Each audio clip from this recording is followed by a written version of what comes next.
What if I told you that the financial advice that helped you build wealth in your 20s, 30s, and 40s could actually become dangerous as you get older? Most people spend their lives learning how to make money, how to earn more, how to invest more, how to grow their portfolio, how to increase their net worth.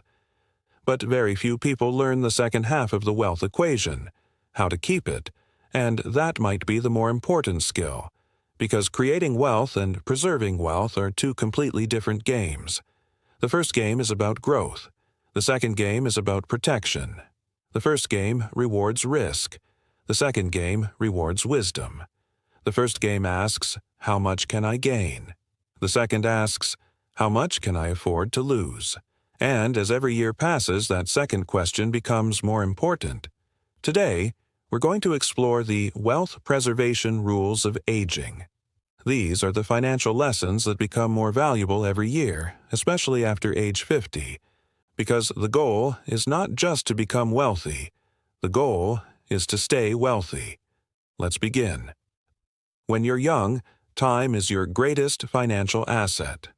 A 25-year-old can make a terrible investment decision, lose money, and still have decades to recover.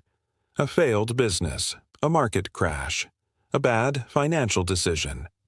Time gives them another chance, but aging changes the equation. At 65, a major financial mistake is much harder to recover from than it was at 25. Not because you're less capable, but because time becomes more precious. You simply have fewer years available to rebuild. This leads us to the first rule of wealth preservation. As you age, your margin for error gets smaller. Many people resist this idea because it feels limiting, but it's actually empowering. Because once you recognize that your margin for error is shrinking, you begin making smarter decisions. You stop gambling with your future. You stop chasing shortcuts.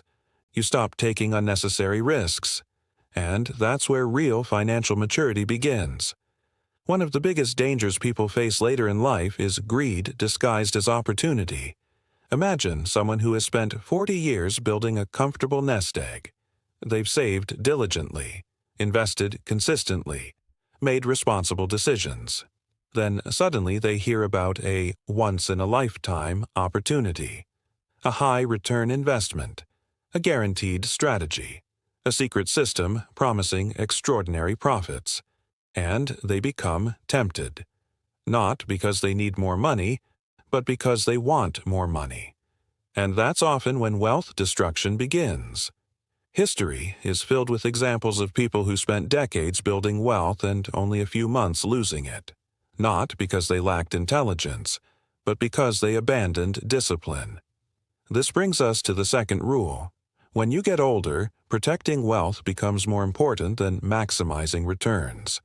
That doesn't mean growth no longer matters. It simply means survival matters more. Imagine climbing a mountain. The higher you climb, the more careful you become, because falling becomes more costly. The same principle applies to wealth.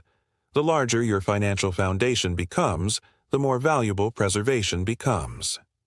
Now let's talk about something that quietly destroys financial security for millions of people. Lifestyle inflation. Most people think lifestyle inflation only happens when they're young. A bigger house, a newer car, more expensive vacations. But lifestyle inflation doesn't retire when you do. It continues if you allow it. And that's dangerous, because every new expense becomes a permanent obligation. Every obligation reduces flexibility, and flexibility is one of the greatest forms of wealth. Many financially secure retirees don't feel wealthy because their expenses expanded right alongside their income. Instead of creating freedom, their money created commitments. The wealthiest older individuals often understand something powerful. Freedom isn't created by owning more. It's created by needing less. That idea becomes more valuable every year. Now let's discuss a risk that grows with age but rarely gets enough attention. Concentration risk. Many people build wealth through one primary source. Maybe it's a business. Maybe it's real estate. Maybe it's a specific investment. Maybe it's a career. And while concentration can help create wealth, it can also threaten wealth. Imagine having 80% of your financial future tied to one asset. If something goes wrong, the consequences can be enormous. The goal of wealth preservation is not to predict the future perfectly. The goal is to survive uncertainty. That's why diversification becomes increasingly important as you age, not because it guarantees success, but because it reduces vulnerability. And reducing vulnerability is often more important than increasing returns. Another lesson that becomes more valuable every year is the power of cash flow. Many people spend decades focusing on net worth. And net worth matters. But at some point, cash flow becomes even more important. Think about it. You can't pay bills with a net worth statement. You pay bills with income and cash flow. The people who feel most financially comfortable later in life are often not the people with the highest net worth. They're the people with the most reliable cash flow, because cash flow creates confidence, and confidence creates peace of mind. The next rule may be one of the most overlooked. Complexity is not always a sign of intelligence. In fact, complexity often increases risk. When people are younger, they sometimes become fascinated by complicated financial strategies, complicated investments, complicated tax structures, complicated plans. But as you age, simplicity becomes increasingly valuable. Simple systems are easier to manage, easier to understand, easier to monitor, and easier to pass on. One of the hidden advantages of simplicity is clarity. You know what you own. You know how it works. You know where the risks are. And clarity helps prevent costly mistakes. Now, let's talk about a subject many people avoid: health. Because wealth preservation isn't just about protecting money.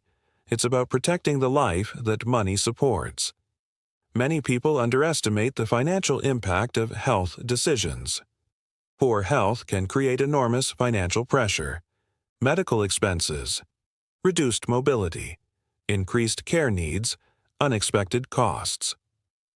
But the relationship works both ways. Financial stress can also damage health. That's why some of the best wealth preservation strategies have nothing to do with investments. Exercise, nutrition, sleep, stress management. These may not look like financial decisions, but over time, they can become some of the most important financial decisions you'll ever make. Because wealth means little if you're unable to enjoy it. Now, let's discuss something many successful people struggle with: overconfidence. Success creates confidence, and confidence is useful. But sometimes confidence quietly turns into complacency. People begin believing that because they've succeeded before, future success is guaranteed. But markets change, economies change, technology changes, life changes. The people who preserve wealth successfully remain humble enough to keep learning. They continue asking questions. They continue adapting. They continue paying attention. Because preservation requires awareness, and awareness requires humility. One of the most important financial shifts that happens with age is the change in purpose. When you're young, wealth often represents possibility, adventure, growth, opportunity. But later in life, wealth begins representing something different: security, freedom, peace of mind, choice. The goal is no longer simply accumulation. It's sustainability. It's making sure the wealth you've built continues supporting the life you want. And that changes how you think. You stop asking, "How much more can I make?" and start asking, "How much risk am I taking?" You stop asking, "What's the highest return?" and start asking, "What's the safest path to maintaining my freedom?" Those are very different questions, and they lead to very different decisions. Perhaps the most important rule of all is this: never confuse wealth with invincibility. Many people believe that once they reach a certain financial milestone, they're safe forever. But financial security is not a destination. It's a process of awareness, a process of discipline, a process of protecting what matters. The people who age financially well are not necessarily the people who made the most money. They're often the people who made fewer catastrophic mistakes. They avoided unnecessary risks. They controlled their expenses. They protected their health. They maintained flexibility. They stayed humble. And they understood a truth that becomes more valuable every year. Building wealth is impressive, but keeping wealth is what creates lasting freedom. Because at the end of the day, the purpose of wealth is not to impress people. It's not to win comparisons. It's not to chase endless accumulation. The purpose of wealth is to create a life of security, dignity, flexibility, and peace. And as you get older, those things become far more valuable than another percentage point of return. That's the wealth preservation rule of aging. The understanding that financial success isn't measured by how much wealth you create. It's measured by how well you protect the freedom that wealth provides. And every year, that lesson becomes more important.